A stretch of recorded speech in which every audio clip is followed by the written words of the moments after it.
Muito bem, pessoal, nossa aula de engenharia de software. E vamos já iniciando aqui a apresentação, compartilhando a nossa tela. Vamos lá. Muito bem, tela compartilhada. E o nosso assunto de hoje é o seguinte: atividades de suporte, manutenção, documentação de processo e produto. Então, vamos desenvolver esse tema aqui. Vou fazer uma exposição, aí no final, por favor, vocês anotem as dúvidas, né? Se tiver alguma pergunta, vocês vão anotando direitinho aí para a gente poder ver no final. Bom? Depois desse momento de conteúdo. Então, vamos lá. Vamos falar sobre suporte, manutenção e documentação. Vamos falar de processo e produto. Então, vamos lá. Então, os objetivos são os seguintes: conhecer as atividades de suporte e manutenção e a gente entender a importância da documentação, tanto do processo quanto do produto. Vou confessar para vocês que isso não é uma prática da maioria dos desenvolvedores. Essa parte, principalmente de manutenção.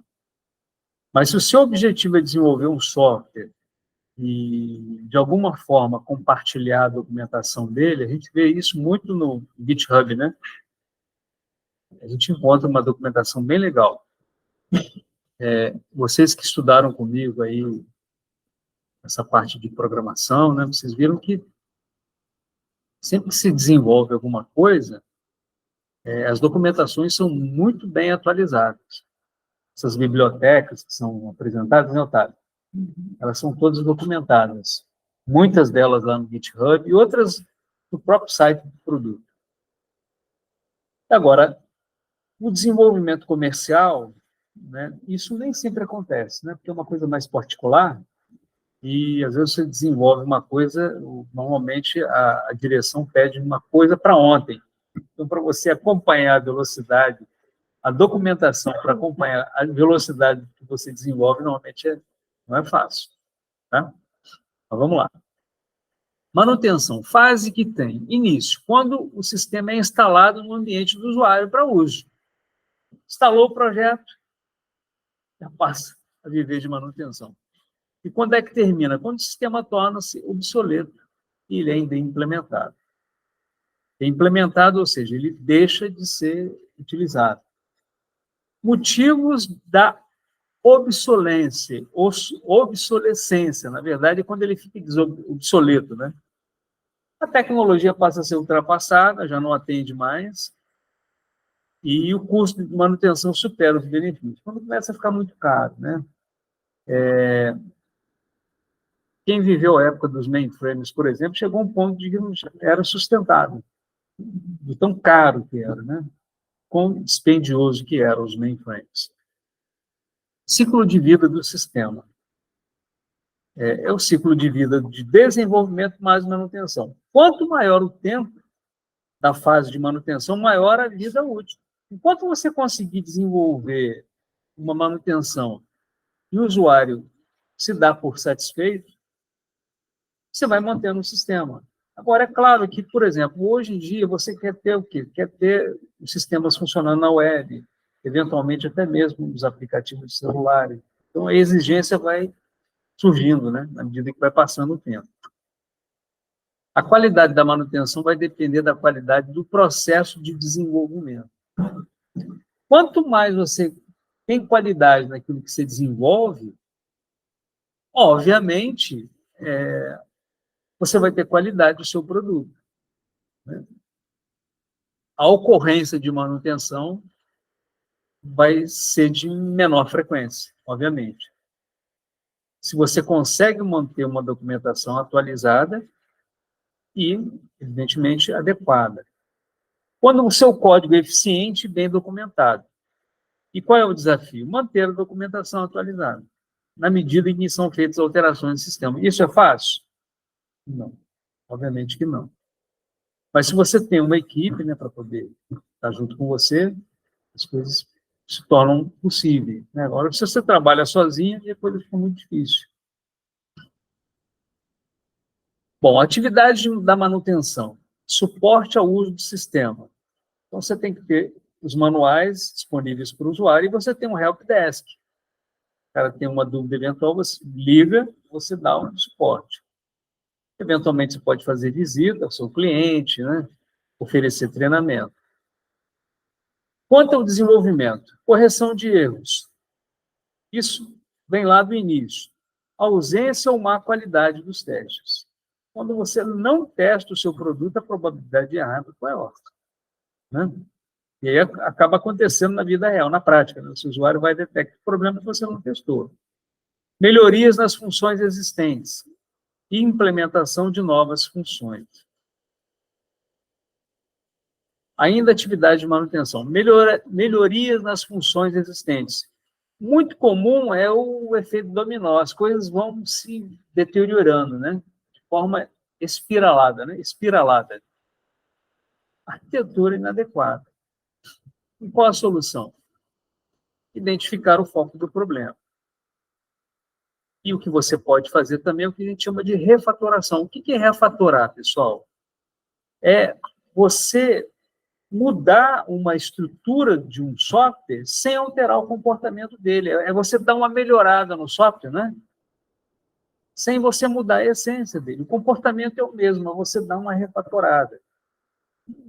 Eventualmente otimizando, né, o software. Afetam o custo da manutenção. Tipo de aplicação. Rotatividade, disponibilidade pessoal. Gente, quanto mais vai mudando de gente, mais vai ficando difícil, né? Aquele cara que desenvolveu aquele projeto. Se você não tem uma documentação legal e você não teve uma equipe que acompanhou, o cara que vai pegar vai sofrer bastante, né? Para poder dar manutenção daquilo. A duração da vida útil, obviamente, vai influenciar. Um ambiente em que ele está inserido, que se modifica, se há uma mudança de ambiente, de repente mudou o sistema operacional, tem que mudar o sistema, tem que atualizar. Mudou o hardware, você aumentou o hardware, pode ser que tenha lá alguma modificação que tem que ser feita. Qualidade do projeto, do código, da documentação e dos testes. As características da linguagem de programação. Imagina que você está usando Java. Se o Java mudou de versão, pode ser que tenha que ser feita alguma customização, né, no seu código-fonte. Afetam o tempo da manutenção. O tempo da manutenção define o tempo de vida.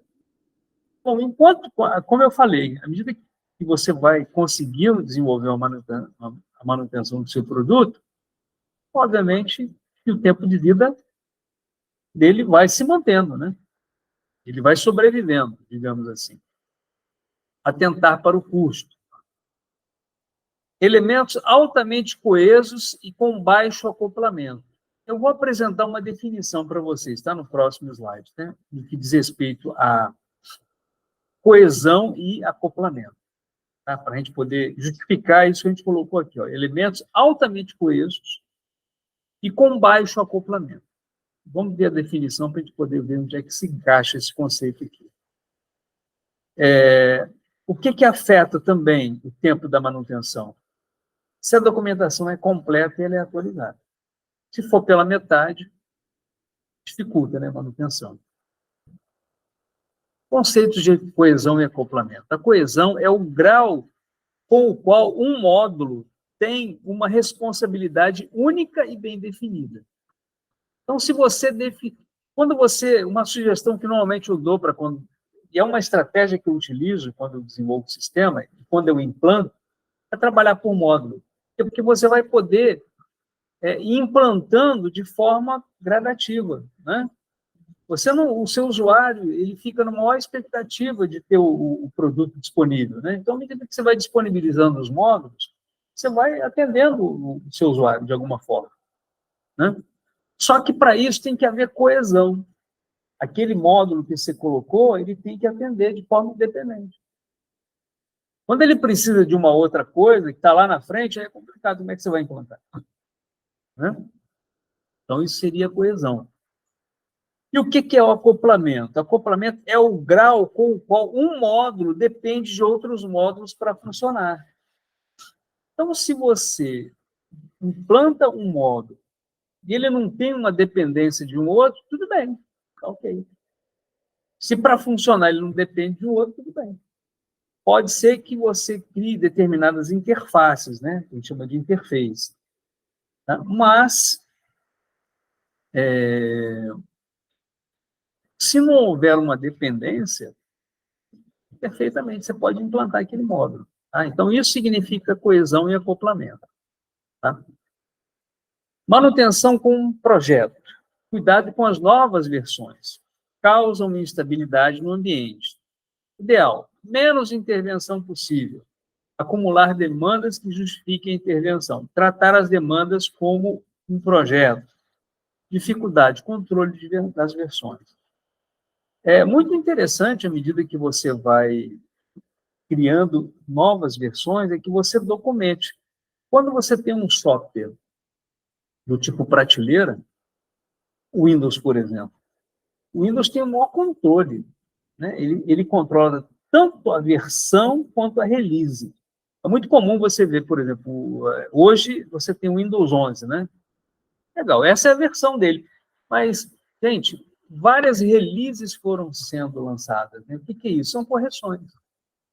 Porque quando você, Carlos, implanta um projeto, pega o Windows, impossível daquele software não apresentar problemas. E um problema comum, o Felipe, que normalmente acontece quando você lança uma versão do Windows. Problema comum, vulnerabilidade. É muito comum você ver esses patches, né, que eles lançam de atualização só para corrigir problema de segurança. De repente, alguma coisa que foi insegura aqui que pode, de repente, propiciar um vírus, pegar e danificar o seu sistema. Então, normalmente, lançam-se patches para poder justamente fazer isso. São atualizações de releases, não de versão. A ideia da versão está legal, mas tem uma vulnerabilidade ali. Você vai e faz uma atualização. É muito comum isso no Windows, já viu? Quando eles lançam uma versão, eles normalmente, ó, isso aqui é para resolver um problema de vulnerabilidade. Tá? Por isso que é fundamental esse controle. Documento de demandas dos usuários. É legal, quando você está num sistema comercial, surge uma necessidade, você tem lá um sisteminha, alguma coisa que controle o pedido do usuário. Né? O usuário vai e faz uma demanda, estou querendo essa correção, estou querendo, então, um novo relatório e tal. Então, você pode criar um controle do tipo data, o pedido, o tipo do pedido, se aquilo ali tem que ser emergencial de imediato, ou se é uma melhoria, uma funcionalidade que pode aguardar um pouco. De repente, o cara quer um relatório para ontem, né, Otávio? Não tem jeito, você tem que parar, tem que fazer, tem que entregar. Não, mas eu quero uma melhoria aqui, porque eu estou tendo uma dificuldade, tudo bem, mas isso aí pode esperar um pouco. Né? Você pode conviver com esse problema por algum tempo. Né? Bom, o que é importante? O manual do usuário, que tem uma linguagem clara e adequada ao perfil do seu usuário, mostrar ao usuário como utilizar as funcionalidades. Fazer uma introdução, um manual de introdução. Escreve as funcionalidades do sistema sob a ótica do uso, os pré-requisitos necessários para operar. Olha, para você usar, você tem que passar por essa leitura aqui inicial, para você entrar mais a fundo na utilização do seu produto, ou do seu produto, ou do processo do produto, né? Manual de referência, o que vem a ser? Descreve as facilidades do uso do sistema, informa os erros que podem ocorrer e como agir quando entregá-los. Né? Isso é muito comum. Às vezes você encontra isso até de forma online. Documento de instalação, descrição de como instalar o programa. Como é que você procede as operações e os pré-requisitos necessários. Isso aqui é muito comum. Quando você vai instalar algum software para Windows, né? Normalmente você tem lá os pré-requisitos. Hoje você encontra isso até mesmo na web, né? Quando você vai instalar. Vou instalar o VS Code, Visual Studio Code, Otávio, lá na minha máquina. Quais são os pré-requisitos? Tem que ter um mínimo de memória, né?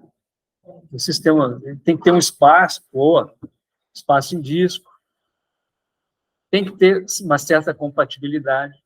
uma versão, pô, de repente o VS Code já não roda mais no Windows 7. Né? Então, tem lá os pré-requisitos, né? É isso que a gente vê aqui, os pré-requisitos necessários.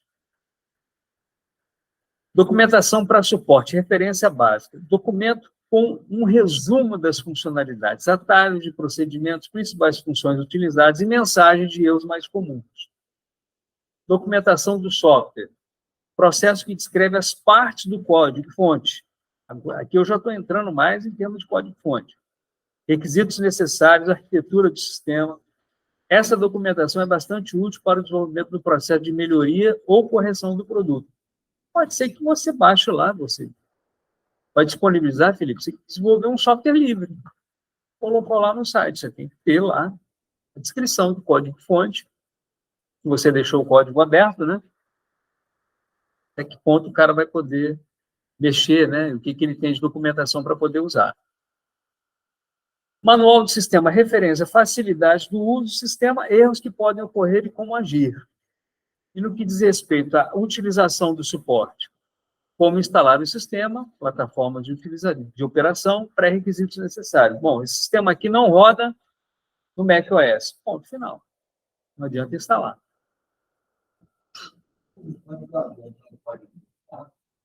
Não. Em termos de um código aberto, não necessariamente ele é vulnerável. Agora, entra aí, Felipe, a questão de tipo de licença. Tá? Quando você vai compartilhar ou disponibilizar um software livre, você tem que definir qual tipo de licença que você vai dar. Se for uma licença freeware, o cara pode usar o seu software, mas ele não pode mexer no seu software. Tá?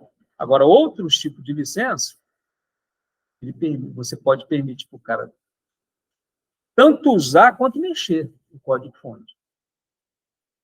De repente, você pode, dependendo do tipo de licença, o cara não pode comercializar. É o caso do tipo de licença do Linux, né? O cara não pode comercializar. Pode usar, não pode vender, não pode cobrar pelo software. Você pode cobrar por um treinamento, né, então, mas não pelo software em si. Né? Ok, então, uma coisa interessante que eu quero recomendar para vocês é o seguinte: utilizar sempre uma ferramenta case, uma ferramenta documentacional. Por quê? Porque se você faz no papel, Carlos, o que acontece? Se atualizar papel é a pior coisa que tem. Agora, quando você tem isso dentro de um software, para você documentar, você vai lá no software, né? E faz lá as atualizações. Tá certo? Ok. Documentação do software. Descreve as partes do código-fonte, requisitos necessários, arquitetura do sistema. Bastante útil para o desenvolvedor no processo de melhoria ou correção do produto. Se você é um cara super cuidadoso, Felipe, mesmo que seja um software livre, que você compartilhe para as pessoas usarem e até mexerem, você pode compartilhar lá um que nós chamamos de wiki, né? Você tem lá o Wikipedia, que é aquele documento que você compartilha para as pessoas mexerem. Você pode fazer algo do tipo. Tá? É a documentação compartilhada. O cara pode mexer, mas ele tem que dizer o que ele mexeu, tem que disponibilizar lá, né, na internet, e, inclusive, mostrar o que ele mexeu em termos de documentação. Bom, cronogramas acompanhar o andamento, relatório documentar o acompanhamento de recursos, padronização de processos da empresa, que pode ser nacional até mesmo internacional. E se há uma interface de comunicação entre os projetos que você tem, por exemplo, de uma empresa. Isso é muito comum, por exemplo, você vai trabalhar com o LibreOffice, que é um software livre, né? LibreOffice. Você tem vários projetos. Você tem planilha eletrônica, editor de texto, né? Você tem software de apresentação. Vamos trazer aqui para o Windows. O Office do Windows. Você tem o quê? Tem o Word, que é o editor de texto, planilha é o PowerPoint, Excel, que é a planilha eletrônica, Excel, o PowerPoint é apresentação, né? Word, editor de texto, você tem aquele softwarezinho até de banco de dados que você usa, o Access, né? Normalmente, esses projetos eles são integrados. Você consegue compartilhar recursos entre os softwares. No caso do LibreOffice, é a mesma coisa. Você tem o Writer, que é para editor de texto, você tem o Calc, que é para eletrônica, você tem o Impress, que é para software de apresentação, e você tem o Base, que é o banco de dados. Você tem o de desenho, que é o... Fugiu agora. Mas você tem também uma ferramenta de desenho. Você tem o Math, que é um editor de fórmulas do LibreOffice. No Windows, você tem um editor de fórmulas também, né? Que é o editor de fórmulas do Office. É o que mesmo, gente? É o equação, né? Equation. É um editor de fórmulas. Eu uso o Math do LibreOffice. Muito legal. Não é bacana? Para você editar, você vai escrever uma prova de matemática. Como é que você vai representar a raiz quadrada? Você tem, lá no Word, como é que você vai representar mais matemática? Se você tiver um editor de fórmulas, ele traz isso prontinho para você. Entendeu? Muito legal. O Math é bem interessante. Então, essa comunicação entre esses projetos é super importante em termos assim, de documentação. Imagina, Felipe, você está num projeto lá do Word. Você quer exportar alguma coisa para o Excel, você tem que conhecer as interfaces. Né? Legal, né? Documentos técnicos, descreve estratégias de como chegar ao resultado final, registram erros, problemas, ideias que ocorrem durante o projeto, as razões para você tomar uma determinada decisão. Enfim, de forma. Então, tudo isso aqui, pessoal, foi para a gente poder ver as atividades de suporte e manutenção, documentação de projeto e produto. Tá? Que isso é uma das áreas que a gente tem dentro da engenharia de software, que trata sobre esse tipo de coisa. Tá? A gente não vê isso assim, conceitualmente falando, não é muito comum, né? Mas existe. E por isso que a gente está trazendo aqui para vocês. Tá? Bom, vou encerrar aqui essa gravação, vou parar aqui a apresentação. Vou encerrar e a gente vai para a segunda parte da nossa aula. Tá bom? Então, pessoal, é isso aí. Paramos aqui a gravação. Valeu, pessoal.